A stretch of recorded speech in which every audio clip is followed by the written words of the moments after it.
যে নবীজি সাল্লাল্লাহু আলাইহি ওয়াসাল্লাম হাদিসে পাকের ভিতরে ইরশাদ করতেছেন, আ'দারাল্লাহু ইলা ইমরিইন আখারা আজালাহু হাত্তা বাল্লাগাহু 60 সানা। আল্লাহ তাআলা যে ব্যক্তিটাকে হায়াত দিতে দিতে 60 বছর পর্যন্ত হায়াত দিয়ে দিয়েছে, এই ব্যক্তিটা কাল কিয়ামতের ময়দানে আল্লাহ পাকের আদালতে দাঁড়িয়ে কোনো বিষয় সম্পর্কে যদি এই কথা বলে যে আল্লাহ এই বিধানটা আমার জানা ছিল না, এই সম্পর্কে আমি অনবগত ছিলাম, তার এই না জানাটা আল্লাহ পাকের আদালতে উযর হিসাবে গ্রহণযোগ্য হবে না। জানলা না কেন? 60 বছর হায়াত দিলাম, 60 বছরে তুমি দুনিয়াতে কি না করছো? 60 বছরে সারা দুনিয়া তুমি ঘুরে ফেলছো, সারা দেশ ঘুরে ফেলছো, এমন কোনো কাজ বাকি নেই যা তুমি করো নাই, যা তুমি বলো নাই। আর তুমি শরীয়তের বিধানটা জানলা না, তোমাকে 60 বছর হায়াত দিলাম। আওয়ালাম নুআম্মিরকুম মা ইয়াতাযাক্কারু ফীহি মান তাযাক্কার। যে ব্যক্তি শিক্ষা নিতে চাইতো, বিধানটা বুঝতে চাইতো, তার জন্য আমি যথেষ্ট পরিমাণে বয়স দিয়ে দিয়েছিলাম। এই জন্য একজন মুমিন মুসলমান যখনই কোনো বিষয়ের মুখোমুখি হবে, সামনাসামনি হবে, ওই বিষয়ে তার চিন্তাটা কি হবে, ওই বিষয়ে তার বক্তব্যটা কি হবে, ওই বিষয়ে সে কোনটার উপরে আমল করবে, এটা জানবার জন্য সবার আগে তাকে কোরআন এবং সুন্নাহর প্রতি মনোযোগী হওয়া লাগবে। যেহেতু আমি মুমিন আর মুসলমান হয়েছি কোরআন সুন্নায় বিশ্বাসী হওয়ার কারণে, আল্লাহর রাসূল এবং পরকালে বিশ্বাসী হওয়ার কারণে, আমার সকল কিছুর ক্ষেত্রে সামনে থাকবে কোরআন এবং সুন্নাহ। ওই বিষয়টা, আমি যে বিষয়টার মুখোমুখি হইলাম, ওই বিষয়ে কোরআন সুন্নাহ যা বলবে ওইটাই আমার বক্তব্য। এর বাহিরে সারা দুনিয়াকে যদি বর্জন করতে হয়, এরপরও আমি তা বর্জন করতে রাজি, এমন মানসিকতা একজন মুমিন মুসলমানের থাকা লাগবে। এখন বর্তমানে অনলাইন বলেন, অফলাইন বলেন, মিডিয়াতে প্রিন্ট বলেন, ইলেকট্রনিক্স বলেন, সকল প্রকার মিডিয়াতে এই মুহূর্তে যে বিষয়টা সবচেয়ে বেশি আলোচিত, সমালোচিত, পর্যালোচিত হচ্ছে, যেটা নিয়ে পক্ষে বিপক্ষ বক্তব্য দেওয়া হচ্ছে, এই বিষয়টা কি? জি, মূর্তি ভাস্কর্য। মূর্তি এবং ভাস্কর্য, কাজী বিষয়টা নিয়ে যেহেতু পক্ষে বিপক্ষে কথা হচ্ছে, এই বিষয়ে আমি একজন মুমিন হিসাবে, মুসলমান হিসাবে আমার চিন্তাধারাটা কি হবে, আমি কোন পক্ষে থাকবো, কোনটার উপরে আমল করব, আমার পরিষ্কার থাকা লাগবে এবং ওইটার উপরেই আমল করা লাগবে। কোরআন সুন্নাহ যা বলবে আমার ওটার পক্ষেই থাকা লাগবে। যদি এখানে আমি কোনো রকমের ফাঁক ফুকর খোঁজার চেষ্টা করি, বিরোধী বক্তব্যটাকে একটা ব্যাখ্যা নিয়ে গ্রহণ করবার চেষ্টা করি, আপনাকে মুমিন মুসলমানিত্বের কাতার থেকে বের হইয়া এরপর সেটাকে গ্রহণ করা লাগবে। এখন মূর্তি সম্পর্কে, ভাস্কর্য সম্পর্কে কোরআন এবং সুন্নাহ আমাদেরকে কি বলে? এক নম্বর বুঝেন, মূর্তি হোক, ভাস্কর হোক, প্রতিকৃতি হোক, ছবি হোক, চিত্র হোক, যাই হোক না কেন, যদি সেটা প্রাণীর হয়ে থাকে, এটাকে মূর্তি নাম দেন, ভাস্কর্যের নাম দেন, ছবি বা চিত্র যাই বলেন না কেন, যদি সেটা প্রাণীর হয়ে থাকে, এই ব্যাপারে কোরআন এবং সুন্নাহ আমাদেরকে যেটা বলে, এক নম্বর আপনি কোরআনে কারীমের আয়াত দেখেন, আল্লাহ বলছেন, ফাজতানিবুর রিজসা মিনাল আওসানি ওয়াজতানিবু কাওলাজ জুর। তোমরা মূর্তির নাপাকি দেখে নিজেকে বাঁচিয়ে রাখো। যেখানে আল্লাহ মূর্তি বা ভাস্কর্যের কথা আনছেন, ওখানে বলছেন তার নাপাকি, রিজসুন মানে নাপাকি, তোমরা নিজেদেরকে মূর্তির নাপাকি থেকে বাঁচিয়ে রাখো, নিজেকে মূর্তির নাপাকি থেকে দূরে রাখো। এইখানে আল্লাহ তাআলা কোরআনে কারীমের আয়াতের ভিতরে মূর্তি আর ভাস্কর্যের ভিতরে কোনো রকম পার্থক্য করেন নাই। মা তুআবাদ ওমা লা তুআবাদ, কোনটার ইবাদত করা হয়, কোনটার ইবাদত করা হয় না, এই ধরনের কোনো পার্থক্য এখানে আল্লাহ তাআলা করেন নাই। আল্লাহ পার্থক্য করা ছাড়াই বলছেন, যেটাই মূর্তি হবে, যেটাই ভাস্কর্য হবে, চিত্র হবে, ছবি হবে, যদি প্রাণীর হয়ে থাকে, তাহলে এটার নাপাকি থেকে, জিনিসটা একটা নাপাকের সঙ্গে জড়িত, এটা আল্লাহ পাকের ফতোয়া। যদি প্রাণীর হয়ে থাকে, এই পুরো জিনিসটাই নাপাক, এইটা থেকে তুমি তোমার নিজেকে দূরে রাখো, বাঁচিয়ে রাখো, এই নাপাকে যেন তোমাকে স্পর্শ করতে না পারে, এই ব্যাপারে যথেষ্ট রকমের সচেতন এবং যত্নবান থাকার চেষ্টা করো।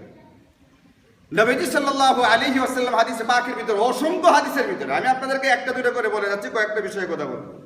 নবীজি বলছেন, ইন্না মিন আশাদ্দিন নাসি আযাবান ইয়াউমাল কিয়ামাতিল মুসাফফিরুন।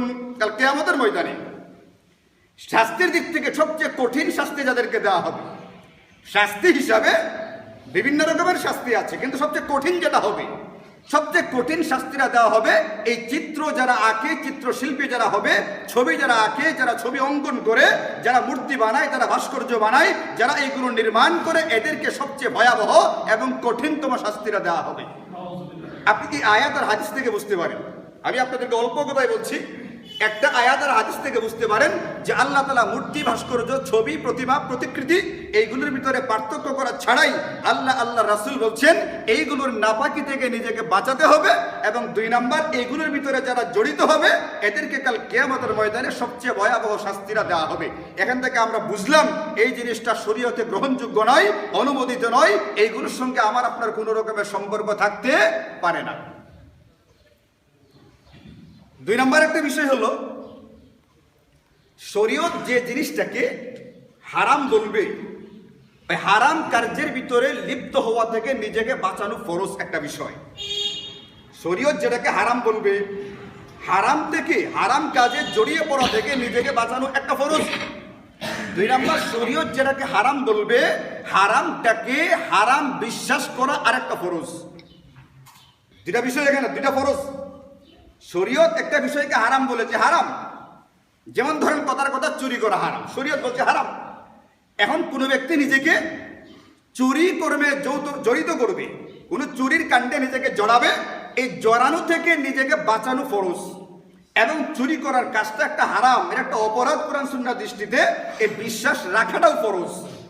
এখন কোনো ব্যক্তি যদি চুরি করা থেকে নিজেকে বাঁচানো, শরীয়তে নিষিদ্ধ বা হারাম বিষয় যেটা থেকে নিজেকে বাঁচানো ফরজ, ওই ধরনের কোনো কর্মকাণ্ডে জড়িত হয়, তাহলে এই ব্যক্তিরা গুনাহগার হবে, পাপী হবে, কিন্তু তাকে কাফের ফতোয়া দেওয়া হবে না। কোনো চোর নিজেকে বাঁচাবে চুরি থেকে, এটা তার উপরে ফরজ ছিল, কিন্তু এরপরে সে চুরি করছে, চুরি করবার অপরাধে তাকে কাফের ফতোয়া দেওয়া হবে না। কিন্তু 2 নম্বর যে ফরজটা বলে, যে জিনিসটাকে আল্লাহ তাআলা হারাম বলছেন, নিষিদ্ধ বলছেন, এটাকে হারাম বিশ্বাস করা ফরজ। এই বিশ্বাস করার ক্ষেত্রে কেউ যদি ব্যতিক্রম করে তাহলে এই ব্যক্তিরা শরীয়তের পরিভাষায়, শরীয়তের দৃষ্টিতে বেঈমান, কাফের হয়ে যায়। যেমন ধরেন কোনো ব্যক্তি যদি চুরি করাটাকে বৈধ মনে করে, এটা আমার অধিকার, এটা হালাল, আমি চুরি করতে পারি, দুর্নীতি করতে পারি, আমি ঘুষ খেতে পারি, সুদ খেতে পারি, এটা আমার জন্য হালাল, কেউ যদি হালাল মনে করে, বৈধ মনে করে, বিশ্বাসগতভাবে যদি এটাকে বৈধ মনে করতে থাকে, এই ব্যক্তিরা বেঈমান, কাফের হয়ে যায়। তাহলে কর্মগতভাবে যদি এটার ভিতরে জড়িয়ে পড়ে এই ব্যক্তিরা পাপী হয়, গুনাহগার হয়, কাফের ফতোয়া দেওয়া হবে না। কিন্তু কোনো ব্যক্তি যদি এটার ভিতরে বিশ্বাসগতভাবেই জড়িয়ে পড়ে, এটাকে বৈধ বিশ্বাস করতে থাকে, এই ব্যক্তিরা ঈমান থাকে না, বেঈমান, কাফের হয়ে যায়। এখন আল্লাহ তাআলা কুরআনে কারীমের ভিতরে, নবীজি সাল্লাল্লাহু আলাইহি ওয়াসাল্লাম হাদিসে পাকের ভিতরে মূর্তি আর ভাস্কর্য 2টার ভিতরে কোনো রকম পার্থক্য করা ছাড়াই বলছেন এইগুলো সব হারাম, এইগুলোর নাপাকি দেখে নিজেকে বাঁচাও। এখন আপনি যদি অভিধানের দৃষ্টিতে দেখতে চান, অভিধানে এটাকে কি করা আছে, মূর্তি আর ভাস্কর্যের অর্থটা, তা আমি আজকে কলিকাতা থেকে প্রকাশিত সাহিত্য সংসদের একটা যে ডিকশনারি আছে বাংলা, ওটার ভিতরে দেখলাম মূর্তির অর্থ লেখছে ছবি বা আকৃতি। মূর্তি মানে হলো ছবি বা আকৃতি, আর ভাস্কর্যের অর্থ লিখতে গিয়ে লিখছে ভাস্কর হলো যে মূর্তি বা ছবিটা বানায়, এটা যে অঙ্কন করে তাকে বলে ভাস্কর্য, আর তার যে মূর্তি বানানোর কর্মটাকে বলা হয় ভাস্কর্য। যে বানায় তাকে বলে ভাস্কর, আর বানানোর যে কর্মটা এটাকে বলা হচ্ছে ভাস্কর্য। এর মানে হলো মূর্তির সাথে ভাস্করের সম্পর্ক আছে। আপনি যত কথাই বলেন যে মূর্তি এক জিনিস, ভাস্কর্য আরেক জিনিস, কিন্তু আপনি লুগাত বা অভিধান খুলে দেখেন, ভাস্কর বা ভাস্কর্য এটা কিন্তু মূর্তির সাথে সম্পৃক্ত একটা বিষয়। যে মূর্তিটা বানায় তাকে বলে ভাস্কর, আর বানানোর যে কর্মটা এটাকে বলা হয় ভাস্কর্য।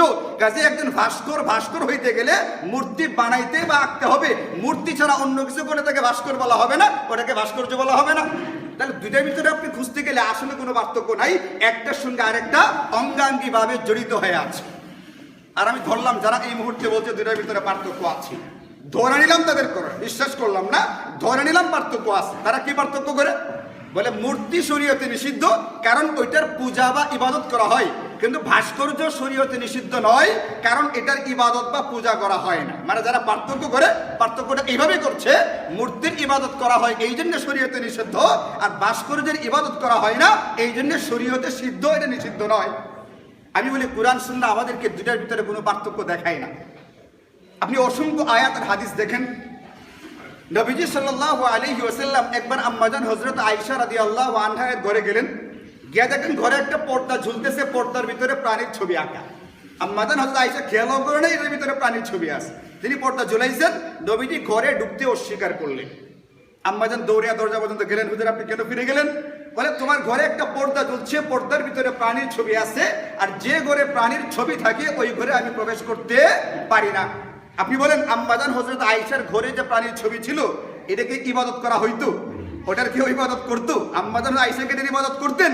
এরপরও নবীজি ওই ঘরে ঢুকেন নাই। তাহলে বোঝা গেল ইবাদত করা না করার কোনো বিষয় না। ছবি হোক, মূর্তি হোক, ইবাদত করা হোক বা না হোক, ওইগুলো শরীয়তে নিষিদ্ধ। 2 নম্বর, একবার হযরত জিবরাইল আমিন নবীজির কাছে আসবেন, বাহির থেকে অনুমতি চাইছেন, হুজুর আপনার ঘরে আসতে চাই। নবীজি বলে আপনি আসবেন, আপনাকে আমি সবসময় স্বাগত জানাই, আপনি আসেন, আপনার জন্যই তো আমি অপেক্ষা করি। আপনি আমার রবের কাছ থেকে আসবেন, রবের বার্তা নিয়ে আসবেন, আমি এটা শোনার জন্য অপেক্ষায় থাকি। তিনি বললেন যে আমি আপনার ঘরে আসতে পারতেছি না। বলে কেন আসতে পারেন না? দরজা বন্ধ। মানে দরজা বন্ধ না, কিন্তু আমাকে আটকে দেওয়া হয়েছে। আপনার ঘরে একটা কাপড় লাগানো আছে, ওই কাপড়ের ভিতরে ছবি দেখা যাইতেছে, এই জন্য আমি ঘরে আসতে পারি না। আপনি বলেন নবীজির ঘরে যে কাপড়টার ভিতরে ছবি ছিল ওই ছবিটার ইবাদত কে করতো? নাউজুবিল্লাহ মিন যালিক, নবীজি ইবাদত করতেন এটা? এরপরও তো জিবরাইল ঢুকেন নাই, কারণটা কি? বলে ওই ছবিটা ইবাদতের ছিল না, কিন্তু প্রাণীর ছবি ছিল, এই জন্য জিবরাইল আমিন ঢুকেন নাই। আম্মাজান আয়েশার ঘরের পর্দার ভিতরে প্রাণীর ছবি ছিল, এটার ভিতরে হযরত আম্মাজান পূজা করতেন না, ইবাদত করতেন না, এরপরও নবীজি প্রবেশ করেন নাই। অষ্টম হিজরিতে মক্কা বিজয় হলো। নবীজি গিয়ে দেখলেন কাবা শরীফের চতুর্পার্শ্বে 360টা দেবদেবীর মূর্তি বা ভাস্কর্য রাখা আছে। নবীজি বললেন যে এইগুলো সাফ করা পর্যন্ত আমি বাইতুল্লাহ ঢুকবো না, তাই সবগুলো সাফ করা হইল। এখন নবীজি ঢুকতে গিয়ে দেখেন কাবা শরীফের ভিতরে দেয়ালের ভিতরে সাইয়্যিদুনা হযরত ইব্রাহিম এবং হযরত ইসমাইলের ছবি অঙ্কন করা, ছবি আঁকা আছে দেয়ালটার ভিতরে, হাতের ভিতরে একটা তীর নিয়ে দাঁড়ায় আছেন। নবীজি বললেন যে আমি যতক্ষণ পর্যন্ত ওই ছবিগুলো এখান থেকে অপসারণ না করা হবে, এটাকে ধুয়ে মুছে সাফ না করা হবে, ততক্ষণ পর্যন্ত আমি এটার ভিতরে ঢুকবো না। আপনি বলেন হযরত ইব্রাহিম আর ইসমাইলের যে ছবিগুলো কাবা ঘরের ভিতরে ছিল, ওটার কি ইবাদত করা হইতো? ওইগুলোর ইবাদত করা হইতো না। এরপরেও নবীজি এইগুলোকে সাফ করতে বললেন, ধুয়া পরিষ্কার করতে বললেন। কেন? বলে শরীয়তের ভিতরে পূজা করা হয় কি হয় না এটা দেখা হয় নাই। শরীয়ত আমাদেরকে বলছে যদি প্রাণীর ছবি হয়ে থাকে, এটা মূর্তি হোক, ভাস্কর্য হোক, যেটাই হোক না কেন, বলে ওইগুলো যদি কোথাও থাকে শরীয়ত এটাকে সম্পূর্ণরূপে নিষিদ্ধ করে।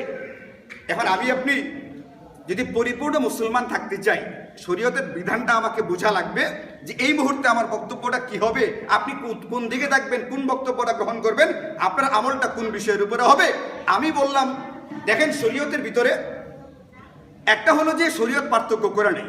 2 নম্বর হলো প্রাণী বা ছবি, ভাস্কর বা মূর্তি, প্রতিমা, প্রতিকৃতি যাই বলেন না কেন, এটা যে শরীয়তে নিষিদ্ধ হওয়ার কারণটা খুঁজে দেখেন। কারণটা খুঁজলে আপনি দেখবেন এটার পূজা করা হয় কি হয় না আমাদের দেখারই দরকার নাই।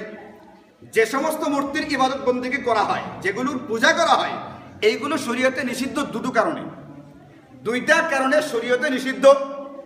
যারা এই মুহূর্তে মূর্তি আর ভাস্করের পার্থক্য করতেছেন, ভাস্কর্যের যারা আলাদা করে বলেন, তাদেরকে বলছি শুনেন, মূর্তি যার ইবাদত করা হয় এটা নিষিদ্ধ শরীয়তের 2টো কারণে।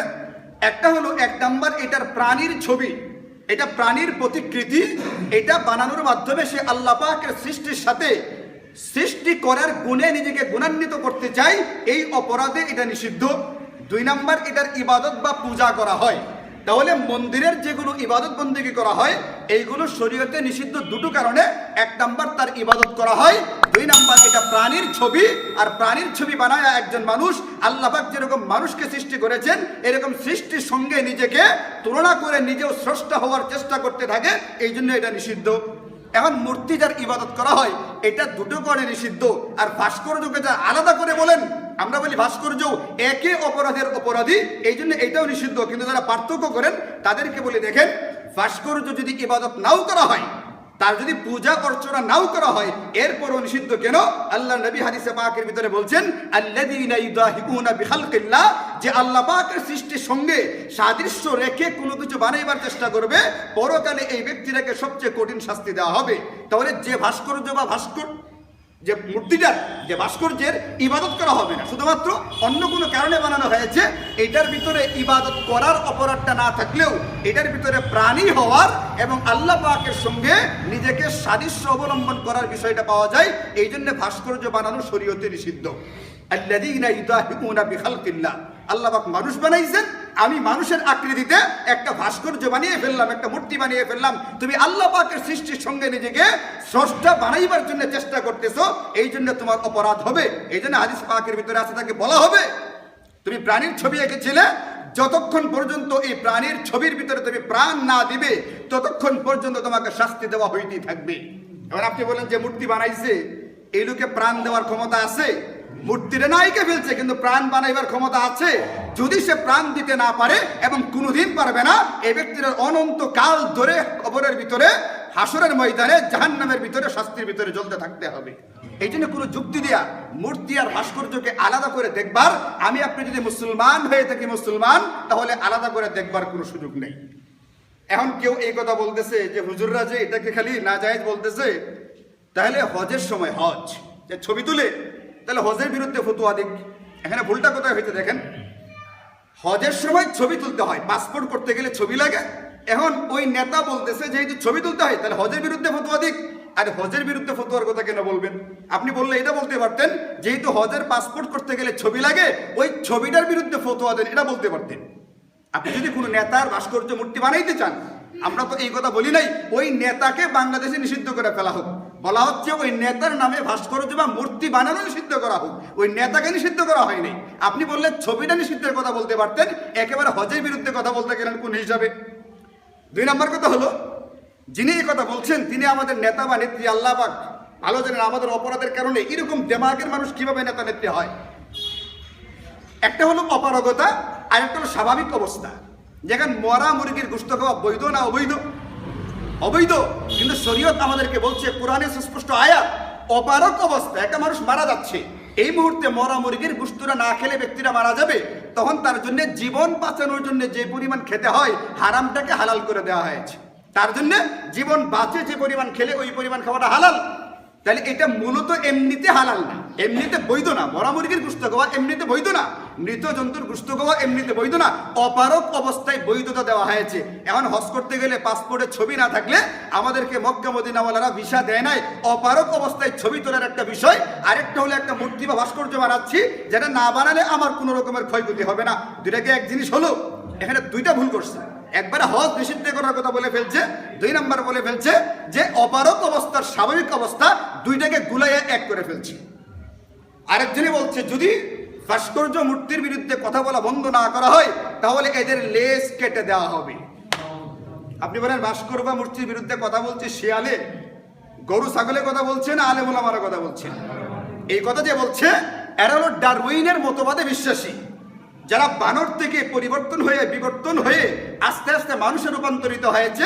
এটা তাদের বিশ্বাস, তাদের চিন্তা চেতনা, তারা বানরের বংশধর হতে পারে, এই জন্য তারা মানুষের লেজের চিন্তা করে। আর আমরা আমাদেরকে বানর থেকে হওয়া মানুষ চিন্তাই করি না। কুরআনে কারীমে আল্লাহ আমাদেরকে ডাক দিয়ে বলছেন, ইয়া বনি আদম, আমাকে আপনি ডাক দিয়ে আল্লাহ বলছে, হে বনি আদম, আদমের সন্তান।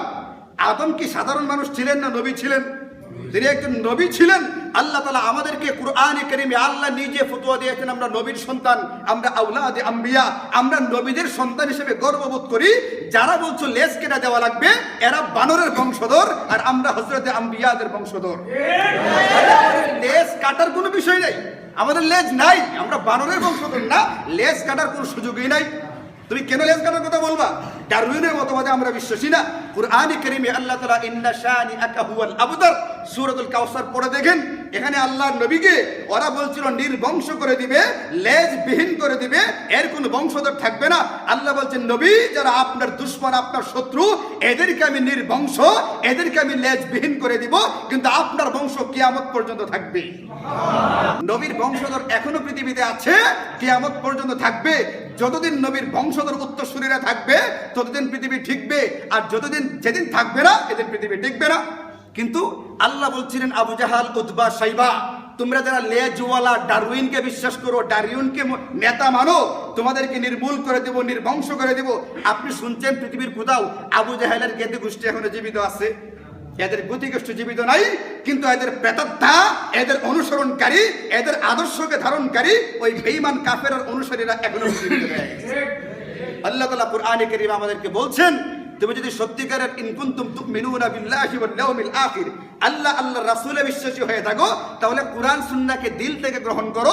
অর্ধেকটা মানবা, অর্ধেকটা মানবা না। তোমরা মুসলমান না। উদখুলু ফিস সিলমি কাফা, পরিপূর্ণভাবে ইসলামে ঢুকো। অর্ধেকটা ঢুকলা যারা নিজের মন মতো হয়, আর যারা মন মতো হয় না বাহিরে থাকবা, তোমরা পরিপূর্ণ মুসলমান না। তোমাদের জন্য আমি জান্নাত বানাই নাই। মুসলিম মানেই হলো পরিপূর্ণভাবে আত্মসমর্পণ করা। নবীজি বলছেন ইন্নাল মাইয়িত লা ইউআযাবু বিবুকাই আহলিহি আলাইহি। পৃথিবীতে কোনো জীবন্ত মানুষ যে এখনো জীবিত আছে, সে তার মারা যাওয়া স্বজনের জন্য যদি শরীয়ত বিরোধী কোনো কার্যকলাপে লিপ্ত হয়, যেমন বিলাপ করে কান্নাকাটি করা, অথবা হাই হুতাশ করা, কাপড় ছিঁড়ে ফেলা, থাপড়ানো, নিজেকে রক্তাক্ত করে ফেলা, শরীয়ত বিরোধী কোনো কার্যের ভিতরে লিপ্ত হলে যে ব্যক্তিরা মারা গেছে কবরে রাখা আছে, ওই ব্যক্তিটাকে কবরের ভিতরে আযাব দেওয়া হয়। অপরাধ করবেন আপনি, আপনার অপরাধের কারণে আপনার মারা যাওয়া বাবা, মারা যাওয়া দাদা দাদি, আপনার মা, আল্লাহ না করুক আপনার সন্তান আপনার আগে মারা গেছে, তার জন্য আপনি শরীয়ত বিরোধী কোনো কার্যকলাপ করবেন। এটার জন্য আপনার স্বজনকে আপনি কি চিন্তা করেন? আপনার একটা অপরাধের কারণে আপনার বাবাকে কবরে শাস্তি দেওয়া হবে, আপনার ছেলে আপনার আগে মারা গেছে, আপনার একটা কারণে আপনার ছেলেকে কবরে আগুন দিয়ে পোড়ানো হবে। আপনি এটা মানতে পারেন? এই জন্য বিবেক বুদ্ধিটা খাটান। আমরা শুনছি মাননীয় প্রধানমন্ত্রী কিছুদিন আগেও সংসদে বক্তব্য দিচ্ছেন, আমি ঘুম থেকে ওঠার পরে সবার আগে যাই নামাজ তালাশ করি, আমি তাহাজ্জুদের নামাজ পড়ি, কোরআনে কারীমের তেলাওয়াত করি, ফজরের নামাজ পড়ি, এরপরে নিজ হাতে চা বানাই আমি চাটা খাই। আমি ঘুমের সময় কাজের লোকদেরকে ডাকি না। প্রধানমন্ত্রীর কি সেবক আছে না নাই? উনি নিজে বলতে আমি তাকে ডাকি না কেন? বলে বঙ্গবন্ধুর আদর্শ ছিল এইটা, তুমি যে কাজটা অন্যের জন্য কষ্টকর হবে তাদের উপরে চাপাই দিও না। এটা ঘুমুচ্ছে, অনেক রাত্রিবেলা ঘুমাইছে, সকালবেলা তুলতে গেলে এদের ঘুমের অসুবিধা হবে, আমি নিজে চা বানায় খাই। আপনি যদি প্রধানমন্ত্রী সকালবেলায় তাহাজ্জুদের নামাজ পড়েন, ফজরের নামাজ পড়ে থাকেন, কোরআন কারীমের তেলাওয়াত করেন, আপনি যদি খাদেমদের প্রতি, গোলামদের প্রতি এই পরিমাণ আপনার দৃষ্টি থাকে যে আপনি এদেরকে কষ্ট দিতে চান না, তাহলে আমার আপনার জন্য উচিত হবে আমার বাবার যেন আমার কোনো কারণে কবরে কোনো রকম অসুবিধা না হয়, এই ব্যাপারে চিন্তাটা ফিকিরটা করতে থাকা। আল্লাহ তাআলা আমাদেরকে সহিহ বুঝটা বুঝবার তৌফিক দান করেন।